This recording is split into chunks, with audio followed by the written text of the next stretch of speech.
আদর্শ গ্যাস ও গ্যাসের গতিতত্ত্ব এটা থেকে মাত্র আমরা ৩টা সিকিউ দেখব, ৩ টাইপের। তাহলে আমাদের এটা মোটামুটি বোর্ডের জন্য কমপ্লিট হয়ে যাবে। সবার প্রথম দেখো, আমি ১ নাম্বার যে সিকিউটা লিখছি, লবণাক্ত কোন হ্রদের তলদেশে। এখানে হ্রদের বদলে নদী দিতে পারে, সাগর দিতে পারে, পুকুর দিতে পারে, যে কোনো কিছু দিতে পারে। তাহলে লবণাক্ত কোন হ্রদের তলদেশ থেকে পানির উপরিতলে আসা একটি বুদবুদের ব্যাস ৩ গুণ। এই জিনিসটা যদি আমি একটু চিন্তা করি, ধরো এখানে বলছে একটা লবণাক্ত কোন হ্রদের তলদেশ থেকে একটা বুদবুদ, এই যে একটা বুদবুদ আছে, ধরো এই বুদবুদটা বা বাবলটা যখন উপরে আসে তাহলে ঘটনাটা আসলে ঘটছে কোন জায়গা থেকে, এটা আমাদের দেখতে হবে। ঘটনাটা হচ্ছে হ্রদের তলদেশ থেকে উপরে উঠছে। তাহলে মনে রাখবা, তলদেশে যত কিছু আসে সবগুলাকে আমরা ধরবো 1, কারণ ঘটনাটা মেইনলি ঘটছে কোন জায়গায়, তলদেশ থেকে উপরে। তাহলে তলদেশে মনে রাখবা, যদি প্রেসার থাকে সেটাকে ধরবো আমরা P1, যদি আয়তন থাকে সেটাকে ধরবো V1, যদি টেম্পারেচার থাকে তাকে ধরবো T1, ধরলাম। আর হ্রদের তলদেশ থেকে যখন উপরে চলে যাবে তখন এখানে ধরবো P2, V2, T2, এই 3টা জিনিস ধরে নিলাম। এবার আমাদের কিছু বোঝার আছে, সেটা হচ্ছে একটি বুদবুদের ব্যাস 3 গুণ হয়ে যায়। কত গুণ হয়ে যায়? 3 গুণ হয়ে যায়। তাহলে আমাদের যে আয়তন প্রথমে ছিল সেটা ছিল ধরো ভি। এখন সেটাকে আমি V2টা কি 3B লিখবো? না, 3B লিখবো না। এখানে কি বলছে? বুদবুদের ব্যাস। কি বলছে? ব্যাস। যদি তোমার প্রশ্নে বলা থাকতো যে আয়তন 3 গুণ হয়ে যায়, 4 গুণ হয়ে যায়, 7 গুণ, 8 গুণ হয়ে যায়, তাহলে আমরা ডাইরেক্ট বসিয়ে দিতাম। কিন্তু ওখানে ব্যাস অথবা ব্যাসার্ধ কথাটা থাকতে পারে। তখন একটা জিনিস মনে রাখবো যে আমরা ভি সমানুপাতিক ডি কিউ অথবা আর কিউ, অর্থাৎ যখন ব্যাস দেওয়া থাকবে, ব্যাস 3 গুণ করা হয়, ধরো ব্যাস যদি 3 গুণ করা হয় তাহলে আসলে আয়তন কত গুণ হয়? আয়তন হয় 27 গুণ। কত গুণ? 27 গুণ। যদি এখানে ব্যাসার্ধ বলে সেমি হইতো, তাহলে আমাদের কি এই জিনিসটা আমাদের মনে রাখতে হবে, ভি সমানুপাতিক ডি কিউব অথবা আর কিউব। তাহলে আমাদের আয়তনটা কত হইলো ভাই? 27V। যদি তোমার এখানে বলতো ব্যাস 3 গুণ না বরং 4 গুণ, তাহলে কি 4 কিউব করতাম। যদি বলতো দ্বিগুণ তাহলে 2 কিউব করতাম, এরকম আর কি। আচ্ছা, এবার আমরা একটু দেখি, হ্রদের পানির তাপমাত্রা সর্বস্থানে সমান। আচ্ছা, হ্রদের পানির তাপমাত্রা সর্বস্থানে সমান, কিন্তু এখানে বায়ুমণ্ডলীয় তাপমাত্রা দেওয়া নাই, বুঝছো? যার কারণে আমি ধরে নিলাম নিচের টেম্পারেচার আর উপরের টেম্পারেচারটা আমাদের বলা নেই, স্পেসিফিকলি বলা নাই, যার কারণে এটা আমরা লিখবো না। এবার দেখি, মনে রাখবা যখন পানির ভিতরে বুদবুদটা থাকে সেখানে কয়টা চাপ কাজ করে? 2টা। পানির তলে কয়টা চাপ কাজ করে? 2টা। একটা লিখবা এইচ রো জি। কি লিখবা? এইচ রো জি প্লাস, এটার সাথে মনে রাখবা বায়ুমণ্ডলীয় চাপ। বায়ুমণ্ডলীয় চাপ। আচ্ছা, এখন কথা হচ্ছে ভাই, আমাদের এই বায়ুমণ্ডলীয় চাপটা কি? এই যে হ্রদের উপরে যেটা আছে সেটাই হচ্ছে কি? বায়ুমণ্ডল। তাহলে আমি এখানে লিখতে পারি H rho g plus P2, যেহেতু আমি বায়ুমণ্ডলের চাপ কত ধরছি? P2। আচ্ছা, P2 লিখলাম। এবার আমাদের প্রশ্ন একটু দেখি, লবণাক্ত পানির ঘনত্ব মানে রো দেওয়া আছে, রো কে আমরা কি দ্বারা বসিয়ে? যে রো দেওয়া আছে, রো এটা হচ্ছে 1020। যেহেতু এটা লবণাক্ত বলছে, যদি মিঠা পানি হতো তাহলে আমরা শুধু 1000 লিখলাম। হ্রদের পৃষ্ঠে বায়ুমণ্ডলীয় চাপ কত? 10⁵। 10⁵। এখন আমরা এখান থেকে যে সূত্রটা লিখতে পারি সেটা হচ্ছে P1 V1 equals to P2 V2। মনে রাখবা, দুই জায়গার টেম্পারেচার যদি 2টা হয় তখন আমরা কিন্তু এই সূত্রের নিচে জাস্ট খালি এখানে লিখবো T1, এখানে লিখবো কি? T2। যেহেতু আমাদের এখানে আলাদা আলাদা টেম্পারেচার বলে দেওয়া হয়নি, তাই আমরা টেম্পারেচারটা নিব না। আমরা এখন মানটা বসাই। আমাদের এখানে বলছে হ্রদের গভীরতা কত, এই সূত্রতে ভাই এইচই নেই, তাহলে কেমনে বের করব? আমি ডাটাগুলোকে বসাই। দেখো, P1 আমাদের দেওয়া আছে এইচ রো জি প্লাস বায়ুমণ্ডলীয় চাপ। তাহলে বায়ুমণ্ডলীয় চাপ কত? 10⁵। আমি একবারে বসিয়ে দিই, 10⁵ লিখলাম। আয়তন কত ছিল আমাদের? ভি। আয়তন কত ছিল? ভি। আর P2 অর্থাৎ কি? বায়ুমণ্ডলীয় চাপ 10⁵। আয়তন কত আমাদের? আয়তন হয়ে গেছিল 27V। এখানে লিখবো 27V। তাহলে দেখো একটা জিনিস, এই ভি আর এই ভি কাটা যায়। তাহলে আমরা যেটা লিখতে পারি, এই যে h rho g plus 10 to the power 5, আর এখানে আমি লিখতে পারি 27 ইন্টু 10 টু দি পাওয়ার 5। দেন আমি এখানে লিখতে পারি h rho g equals to 27 into 10 to the power 5 minus 10 to the power 5 লিখলাম। এবার এখানে h লিখলাম, রো এর মান কত দেওয়া আছে 1020, এটা লিখে দিব নিচে 27 into 10 to the power 5 minus 10 to the power 5, rho এর মান 1020, জি এর মান কত 9.8 আমরা করলাম। এখন আমরা যদি এটা ক্যালকুলেশন করি তাহলে আমাদের মানটা কি আসে 27 into 10 to the 5.104 metre, 104 metre গেল। আচ্ছা, এটা আমাদের কমপ্লিট, ক্লিয়ার। আমরা কি লিখবো P1 V1 P2 V2, এটা কার সূত্র? এটা হচ্ছে বয়েলের সূত্র। আচ্ছা, তোমরা যারা আদর্শ গ্যাসের বিস্তারিত ক্লাস করবে তাহলে অবশ্যই তারা কমেন্ট করবে, আমি দেখবো যে ফুল ক্লাসই করাবো। আচ্ছা, তারপরে বলছে হ্রদের গভীরে বুদবুদের উপর কি পরিমাণ চাপ ক্রিয়া করছে। তাহলে কি হ্রদের গভীরে বুদবুদের উপর কি পরিমাণ চাপ ক্রিয়া করছে, মানে হ্রদের গভীরে যখন ছিল বুদবুদটার উপর কি পরিমাণ প্রেসার মানে কাজ করতেছে। তাহলে আমি কি লিখতে পারি ভাই, পানির তলের চাপ কি, পানির তলের চাপ। আমরা যদি বি নাম্বারটা সমাধান করি, দেখো পানির তলের চাপ কি শিখেছি আসছি, চাপ P equals to H rho g আর পি মানে বায়ুমণ্ডলীয় চাপ। তাহলে এইচ এর মান আমি কত বের করছি 260.104 ইন্টু 1020, জি এর মান 9.8 লিখলাম। আর বায়ুমণ্ডলীয় চাপ কত কাজ করতেছে 10 টু দি পাওয়ার 5। এটা যদি এখন ক্যালকুলেশন করি এটাই হবে পানির তলে যত চাপ কাজ করে সেটা। তাহলে 260.104 1020 into 9.8 plus 10 to the power 5। আচ্ছা, তাহলে এটা হয় 2.69 into 10 to the power 6 Pascal. যেহেতু আমাদের বায়ুমণ্ডলীয় চাপটা প্যাসকেল এককে দেওয়া ছিল তাহলে এখানেও কি বেরোলো প্যাসকেল। তাহলে এটা ছিল 1 নম্বর সমাধান, এটা ছিল 2 নম্বর সমাধান। এখন এখানে কিন্তু টেম্পারেচার দেওয়া থাকলে অবশ্যই টেম্পারেচার দিয়ে আমাদের করতে হবে, গেল। এবার বললো হ্রদটি মিঠা পানিতে হলে হ্রদের গভীরতার তারতম্য হবে কি, অর্থাৎ এই সেম ঘটনাটাই যদি লবণাক্ত পানির বদলে মিঠা পানিতে হতো তাহলে আমাদের এইচটা কত পরিবর্তন হবে। দেখো সব সেম থাকবে, যখন আমরা এই সি নাম্বারটা ক্যালকুলেশন করব সব same, P1 V1 P2 V2 সবগুলা মান বসাবো, আমাদের সেম প্রসেসে সবকিছু করলাম। করার পরে এই জায়গায় আমরা 1020 এর বদলে কত বসবো 1000 বলবো, কারণ মিঠা পানিতে রো এর মান কত 1000 বা 10 কিউব, 10 কিউব।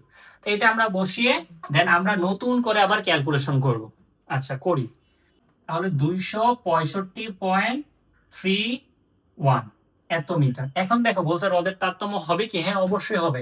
তখন আমরা বের করেছিলাম কত 260.104, আর পরে আমরা কত বের করলাম 265.31। দেখো এদের বিয়োগফল কিন্তু হবে অবশ্যই।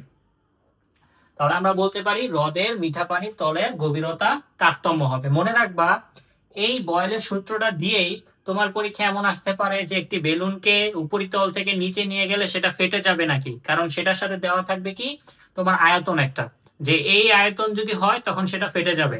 তখন আমাদের এই সেম সূত্র দিয়ে সেম প্রসিডিওরে আমাদের আয়তন বের করতে হবে, উচ্চতা দেওয়া থাকবে, সবকিছু দেওয়া থাকবে। এই রিলেটেড অনেকগুলো ম্যাথ আছে দেখবা। একজন গবেষক হাইগ্রোমিটারের মাধ্যমে একই সময় দুটি স্থানের শুষ্কপাট আর্দ্রপাট মাপলো। তাহলে ধরো ঢাকায় শুষ্ক থার্মোমিটারের পাঠ হচ্ছে 30.4, আর্দ্র পাঠে হচ্ছে মাপলো 22.4 ডিগ্রি সেলসিয়াস, এবং ফেনীতে আবার দুইটা মাপলো। এখন আমাদের এখানে কিছু ডাটা আছে, 17 ডিগ্রি সেলসিয়াস তাপমাত্রায় সম্পৃক্ত বাষ্পচাপ, 18 ডিগ্রি সেলসিয়াস তাপমাত্রায় সম্পৃক্ত বাষ্পচাপ, এগুলো দেওয়া আছে মিলিমিটার মার্কারি এককে। আমাদের যেই কোশ্চেনটা সবচেয়ে বেশি আসে সেটা হচ্ছে ঢাকায় এর শিশিরাঙ্ক কত, ঢাকায় শিশিরাঙ্ক কত আর কি। তাহলে আমি 1 নাম্বারটা দেখো সলভ করি। এক, শিশিরাঙ্ক, তোমার পরীক্ষা যদি শিশিরাঙ্ক বের করতে বলে যেই সূত্রটা চোখ বন্ধ করে লিখবা সেটা হচ্ছে ধরো ঢাকার ক্ষেত্রে, ঢাকার ক্ষেত্রে কি লিখবা theta equals to θ1 minus g θ1 minus θ2, এই সূত্রটা লিখবা theta equals to θ1 minus g θ1 minus θ2 এইটা। তাহলে এখন একটা জিনিস দেখো, ঢাকার ক্ষেত্রে θ1 শুষ্ক থার্মোমিটারের পাঠ, আর্দ্র থার্মোমিটারের পাঠ। তাই মনে রাখবা শুকনা অবস্থায় তাপমাত্রাটা কি থাকে, একটু বেশি থাকে। বেশি যেটা থাকবে সেটাই হচ্ছে থিটা, বেশি যেটা থাকবে সেটা কি θ1, আর যেটা একটু ছোট থাকবে সেটা হচ্ছে θ2। তাহলে আমরা বসাই, দেখো 30.4 মাইনাস, এখানে গ্লেইসারের ধ্রুবক কত দেওয়া আছে 1.65, তারপরে 30.4 মাইনাস 22.4। আচ্ছা, এটা যদি আমরা এখন ক্যালকুলেশন করি, 30.4 মাইনাস 1.65 ইন্টু 30.4 মাইনাস 22.4, এটা ক্যালকুলেশন করলে আমাদের হইতেছে 17.2 ডিগ্রি সেলসিয়াস। আচ্ছা গেল। এখন কথা হচ্ছে এটা তো ঢাকার ক্ষেত্রে, যদি তোমার পরীক্ষা বলতো ফেনীর ক্ষেত্রে, তখন আমরা সেম লিখতাম, এই যে ফেনীর ক্ষেত্রে, ফেনীর ক্ষেত্রে। ফেনীর ক্ষেত্রে আমরা কি লিখতাম ভাই, সেম সূত্র, theta equals to θ1 minus g θ1 minus θ2। আমি কি বলছি, θ1 যেটা বড়, বড়কে 33, তাহলে 33.6 মাইনাস জি এর মান 1.62, 33.6 মাইনাস 26.6। এটা যদি এখন আমরা ক্যালকুলেশন করি, 33.6 মাইনাস 1.62 ইন্টু 33.6 মাইনাস 26.6। আচ্ছা, এটা যদি ক্যালকুলেশন করি আমাদের এখানে আসে 22.26, কত 22.26 ডিগ্রি সেলসিয়াস। তোমার পরীক্ষা এটাও আসতে পারে, এটাও আসতে পারে। গেল। এবার আমাদের বলা হয়েছে কোন স্থানে বেশি আরাম ফিল হবে, অথবা কোন স্থানে তাড়াতাড়ি কাপড় শুকাবে, কোন স্থানে বেশি স্বস্তি বোধ হবে। এরকম কোশ্চেন আসতে পারে, অহরহ আসছে। আবার আসতে পারে যে উদ্দীপকে একটা আপেক্ষিক আর্দ্রতা দিয়ে দিল যে বৃষ্টি হবে এত আপেক্ষিক আর্দ্রতা, তখন আমাদের তুলনা করতে হবে যে এখানে বৃষ্টি হবে নাকি। তাহলে এখানে করি, দেখো কোন স্থানে বেশি আরাম ফিল হবে বা স্বস্তি বোধ হবে। এটা কিভাবে করব, ঢাকার একবার আপেক্ষিক আর্দ্রতা বের করব, ফেনীর একবার আপেক্ষিক আর্দ্রতা বের করব, দুইটা আপেক্ষিক আর্দ্রতা বের করে কম্পেয়ার করব, যেখানে আপেক্ষিক আর্দ্রতার মান কম সেখানে হচ্ছে বেশি আরাম ফিল হবে বা স্বস্তি বোধ বেশি হবে এবং কাপড় তাড়াতাড়ি শুকাবে। তো এখন একটা জিনিস দেখি, ধরো আমি ঢাকারটা বের করে দেখাই। ঢাকা দুইটাই বের করতে হবে পরীক্ষা হলে, কারণ কম্পেয়ার করতে হবে। কিভাবে করা যায় দেখো, একদম ইজি। প্রথমে সূত্র লিখবা, আপেক্ষিক আর্দ্রতা নির্ণয় সূত্র আর ইকুয়ালস টু ছোট এফ বাই বড় এফ ইন্টু 100%। এখন কথা হচ্ছে ভাই ছোট এফ জিনিসটা কি, ছোট এফ জিনিসটা হচ্ছে শিশিরাঙ্কের বাষ্পচাপ। কি, শিশিরাঙ্কের বাষ্পচাপ, শিশিরাঙ্কের বাষ্পচাপ, শিশিরাঙ্কের বাষ্পচাপ। আর বড় এফটা হচ্ছে ওই দিনের তাপমাত্রার বাষ্পচাপ, কত, ওই দিনের তাপমাত্রার বাষ্পচাপ, ওই দিনের তাপমাত্রার বাষ্পচাপ। এখন তোমার প্রশ্নে কি ওই দিনের বাষ্পচাপ দেওয়া আছে, ওই দিনের তাপমাত্রা দেওয়া আছে, দেওয়া নাই। তাহলে ওই দিনের বাষ্পচাপটা আসলে ওই দিনের তাপমাত্রা কত ধরে নিবা, ধরো ঢাকা এই যে 30.4 ডিগ্রি, এটা ধরে নিবা ওই দিনের। আর শিশিরাঙ্কের বাষ্পচাপটা আমরা বের করলাম, শিশিরাঙ্কের তাপমাত্রা আমরা বের করছিলাম, বাষ্পচাপ বের করছি করি নাই। তাহলে আমাদের বাষ্পচাপটা বের করতে হবে। এখন দেখো এই জিনিসটা কিভাবে করা যায় সহজে, ওই নিয়মে করা যায়, ছোট ভাবে করা যায়। ছোট কিভাবে করবো দেখো, সবার প্রথম ধরো এফ বের করব, কত বের করো, এফ বের করবো কত ডিগ্রি সেলসিয়াস তাপমাত্রা, যেহেতু শিশিরাঙ্ক 17.2, এখানে লিখবে কি 17.2 লিখলাম। লেখার পরে 17.2 কোন তাপমাত্রার কাছাকাছি মান, 17 ডিগ্রি সেলসিয়াস। 17.2 কোন তাপমাত্রার কাছাকাছি, 33, 34, 30 নাকি 17? তাহলে আমরা এখানে লিখবো 17 ডিগ্রি সেলসিয়াস তাপমাত্রার সম্পৃক্ত বাষ্পচাপ কি 14.56 না, এখানে লিখবা 14.56 লিখলাম। এবার দিবা প্লাস, নিয়মটা দেখে নাও, 17.2 এর 2 এর আগে কত আছে 17, তাহলে 17 এর বাষ্পচাপ কত 14.56 প্লাস। এবার আমরা যেটা দেখব সেটা হচ্ছে, দেখো 17 এবং 18 এদের ভিতরে পার্থক্য কয় ডিগ্রি, 1 ডিগ্রি। এই 1 ডিগ্রিটা নিচে লিখবা 1 লিখলাম। 17 এবং 18 যে বাষ্পচাপটা আছে, এই যে কত আছে 15.48, 17 এবং 18 15.48 মাইনাস 14.56, এটা লিখবা। লেখার পরে এখানে একটা গুণ দিবা। এখানে 17 সাথে কত বেশি আছে 0.2, 0.2টা এখানে লিখবা। তাহলে আমাদের ইজিলি বের হয়ে যাবে, কোনো ঐকিক নিয়ম করা লাগবে না। তো এখন আমরা লিখি 14.56 প্লাস, এখানে আছে 15.48 মাইনাস 14.56 ডিভাইডেড বাই 1 ইন্টু 0.2। এটা ক্যালকুলেশন করলে আসতেছে 14.744। 14.744। তাহলে আমি ছোট এফটা বের করে ফেলছি, দেখো কত, 14.744। এবার বড় এফটা লাগবে, এই যে বড় এফ, ওর এফটা কি ওই দিনের তাপমাত্রার বাষ্পচাপ। তাহলে ওই দিনের তাপমাত্রা কত ছিল, 30.4। সেম জিনিস 30.4 এ প্রথমে কি আছে 30, তাহলে এখানে কোনটা রিলেটেড, এই যে 30। তাহলে আমরা কি লিখবো, 30°C তাপমাত্রার বাষ্পচাপ 31.85 লিখলাম, প্লাস দিব 30 এর কাছাকাছি কি আছে ভাই, 33 আছে। 30 এর কাছাকাছি কত আছে, 33 আছে। তাহলে আমরা এখানে এই যে ডিফারেন্স লিখবো 3, এবং এদের যে বাষ্পচাপের পরিবর্তন আছে কত আছে, 37.78 মাইনাস এখানে আছে 31.78। এটার কাছাকাছি জিনিস লিখতে হবে, দিলাম। দেওয়ার পরে এইখানে আমাদের যেটা আছে দেখো, আমাদের কত লাগবে, 30.4। 30.4, তাহলে 30 এর সাথে 0.4টা কি এক্সট্রা আছে না, তখন আমরা এখানে লিখবো 0.4 লিখলাম। এটা যদি এখন আমরা ক্যালকুলেশন করি 2.64 আসলো, 32.64।